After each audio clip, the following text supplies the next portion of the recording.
Every electronic device you use, from your phone to your car, has one thing in common: a printed circuit board, or PCB.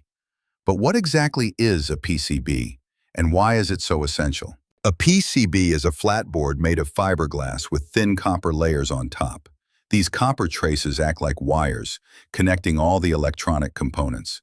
Instead of messy point-to-point wiring, PCBs make circuits compact, reliable, and manufacturable. PCBs can be simple with one copper layer or complex with many stacked together. On the surface, we place resistors, capacitors, processors.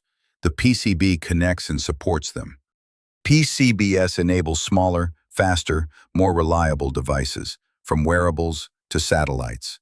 On this channel, we'll cover schematics, layouts, and real workflows in Altium Designer and KiCad.